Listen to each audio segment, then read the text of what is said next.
Welcome to the Last 8% Morning. This is JP Pawliw-Fry. It is so great to be with you today.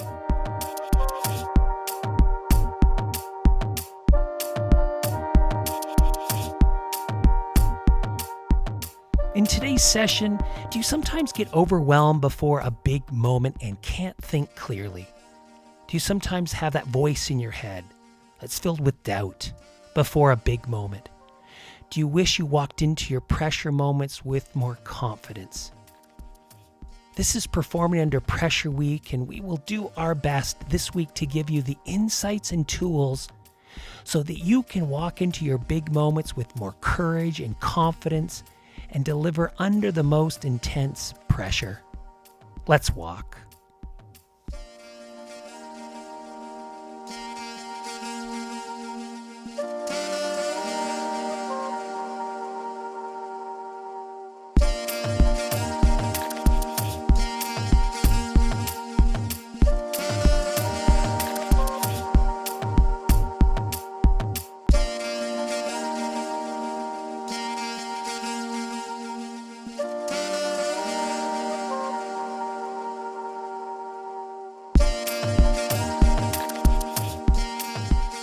Out walking on this glorious day.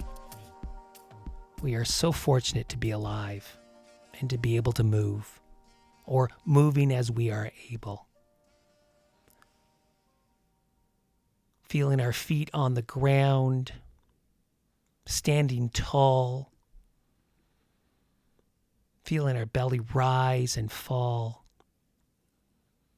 If you are new to the Last 8% Morning, over the course of 15 to 20 minutes, we integrate movement, mindfulness, and mental training exercises. So we walk right now. We pay attention to our belly and our body. We follow a BIG structure. Make our bed, move, and feel our belly and body. And it's really important that we move as we are able. Some people listen to this while at their desks.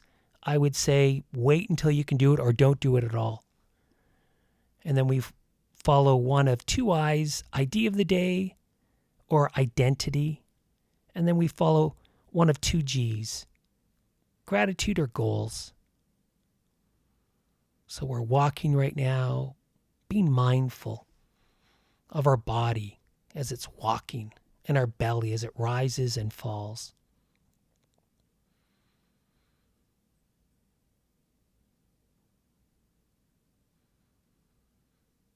And we try to let go of whatever we were thinking or doing and just be present. Be where our feet are.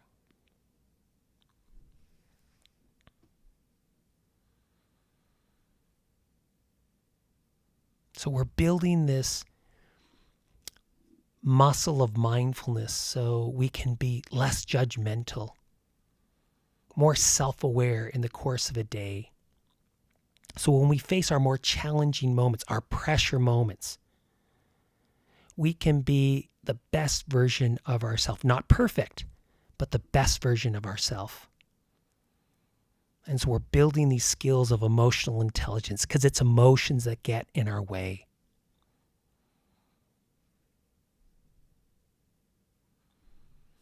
So now feel your hands and wrists as you're walking.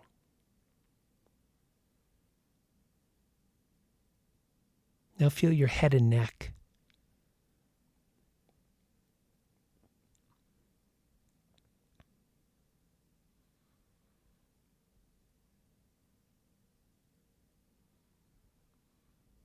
And if your mind wanders, just bring it back to the belly rising and falling or to our body. It is something to breathe. And it is a very hard day to record when I think of what happened to George Floyd in Minneapolis and to so many people of color in the U.S. and around the world. And it is heartbreaking. It is heartbreaking. I think we all suffer. You know, through this podcast, I feel like I want to make it clear to everyone who listens that it's okay to appreciate the suffering that we all feel, because we do. But there is a structural element to the suffering in our society that we who are white don't understand. So I just need to say that today as we're walking. And I hope we can have our heart open to what's going on. And I hope we can make change happen. So we're walking. And we're standing tall. Maybe a little sad after hearing that and thinking about that. But we're walking. We're beginning again. And feeling our legs now.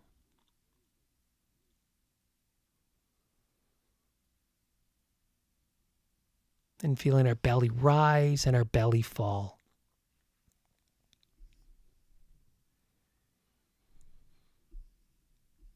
And moving from mindfulness of our belly and body to mindfulness of listening and thinking and reflecting on our idea of the day,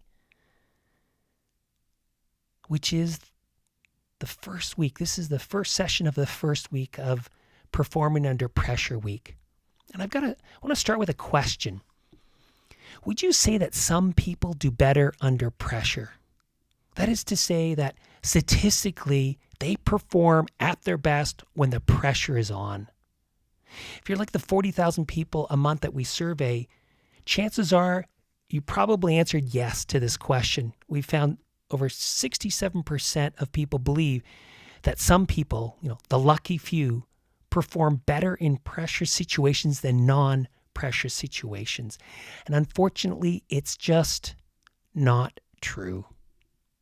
We have created an insidious myth of pressure, myth of performing under pressure, that in important moments, the best rise to the occasion and perform better than they've ever performed before to win. We see this in sports. We see this in other parts of organizational life, but it's a myth. It's a fiction. And almost the best story that really paints the picture is of Michael Jordan. Michael Jordan will go down as probably the best basketball player in the history of the game. And when Michael Jordan is in a pressure situation, that is, when he's shooting a free throw with less than 2 minutes to go in the game, and his team is up a point, down a point, or tied. That's how the researchers looked at this particular study. That's how they defined pressure, shooting a free throw, a very controllable situation, up a point, down a point, or tied with less than 2 minutes to go. Michael Jordan shoots worse in those situations than his season average. And I'm not picking on Michael Jordan. That's consistent with every basketball player in the history of the game.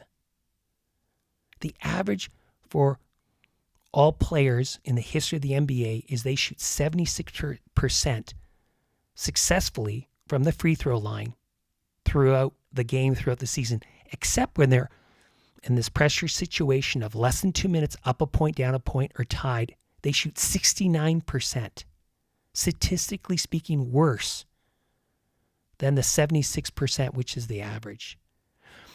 Why do I bring this up? I want to disrupt this myth for ourselves or in our role as parents or managers or people who influence others or people who are facing real pressure with COVID-19. As we reemerge from the lockdown, we feel an increased pressure to perform, to be productive. We have less people in our organizations. And it doesn't serve us to believe in this story, in this myth of rising to the occasion under pressure. It actually sets us up for a poorer performance. Here's why. If we buy into this story, that the only way we will be successful when facing a new, bigger challenge, and think of the Olympian at their first games, or when we get a new role and we want to impress others, or we have a presentation to a big client or to our boss's boss. If we believe when we face this higher level of competition that the only way to be successful is by performing better than we've ever performed before or by being perfect, if we buy into the story, then when mistakes occur, which is an inevitability, we will think, oh my gosh, now I can't be successful, right? We have this story. To be successful, I need to be perfect. Oh, guess what? I just made a mistake. So I was imperfect. Now I can't be successful. We feel embarrassment, shame, dejection, and it causes a downward spiral, a spiral of doom, making it even more difficult to perform. We stop trusting our capabilities. And worse, we stop trusting our teammates. So beware of this message. Beware of this message that we give ourselves or we give others, that the only way to be successful under pressure is to be better than we've ever been before. So feel your body walking, standing tall. Feel your breath come in from the top of your head right down to your toes. Look around, feel grateful. So what do we do? In a word, we prepare. Teams don't, we don't rise to the occasion. We fall to our level of preparation. Let me say that again. Teams don't and we don't rise to the occasion. We fall to our level of preparation. So we need to prepare. How to prepare? Well, over the course of this week, we are going to do our best to equip you with the tools and insights to handle your more challenging moments. But for today, here's where we're going to start. We want to help you understand how pressure shows up in your body and how you react to how pressure shows up in your body. So it's similar to what we've been doing this whole podcast, is building self-awareness, that building block of emotional intelligence. So take a moment right now and reflect on how pressure shows up for you. Where do you feel it in your body? And if we had more time, and this is what we do in our courses, but we tune into, the pressure that we feel as physical sensations, as emotions, as that voice in our head. But for now, and really most importantly, how do you feel in your body when you are under pressure? Do you feel it? Do you feel butterflies in your belly? Does your jaw tighten? Do you feel heat? I feel heat. That's one of the things I do in my forehead. What is it for you? Reflect on that.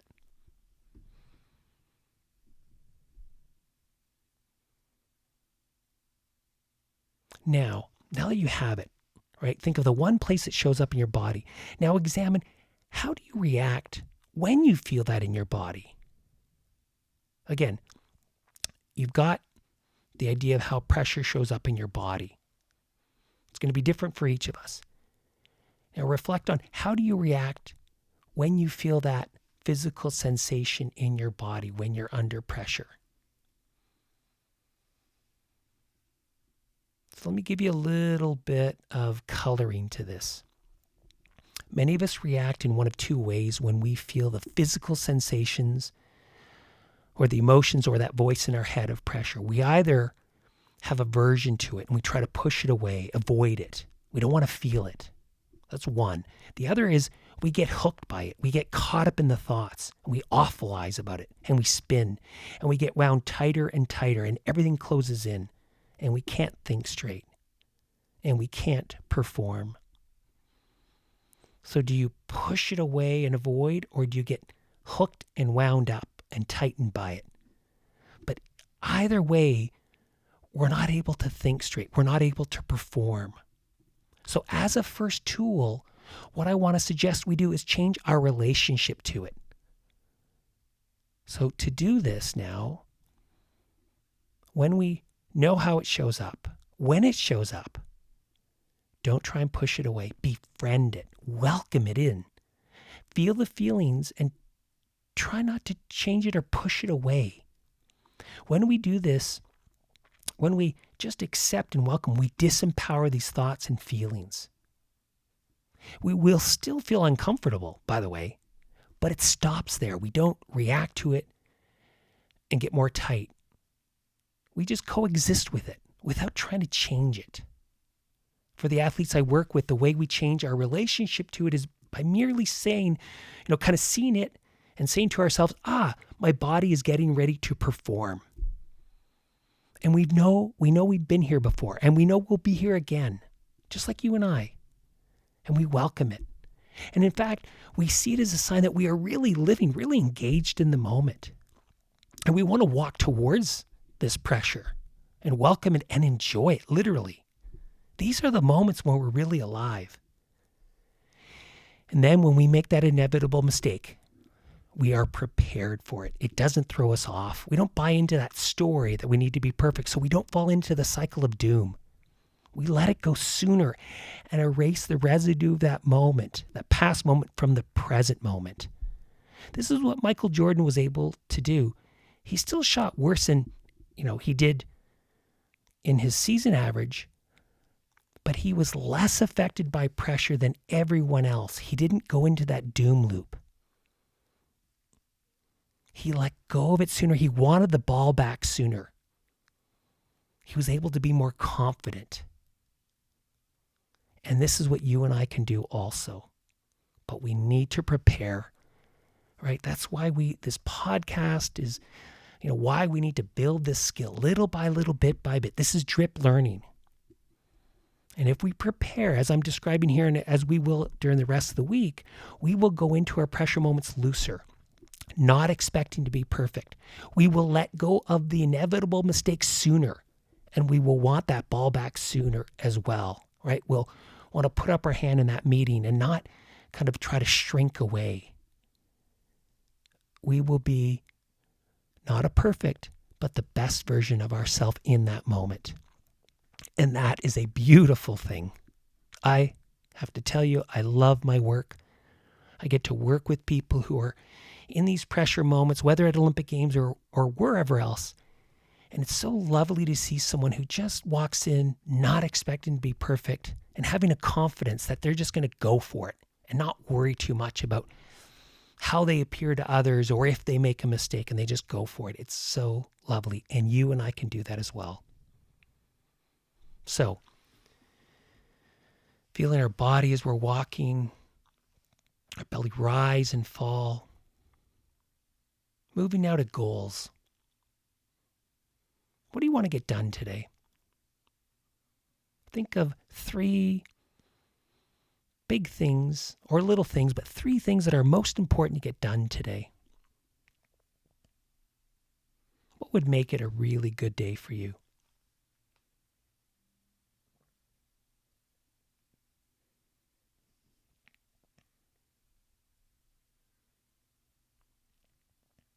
Just reflect on that and kind of see your day right now. See how you're going to show up today. Looser, more confident, less self-consciously. And as we are finishing our podcast, let us see if we can really commit to continuing to build this ever better version of ourselves. Not perfect, sometimes not very confident at all, sometimes full of, the voice in our head that's full of doubt, but willing to begin again. Just like mindfulness, our mind wanders, we begin again. We make a mistake in life, we begin again. We make that inevitable error in a pressure moment, and what do? We let go of it. We don't let it define us, and we begin again. Have a wonderful day.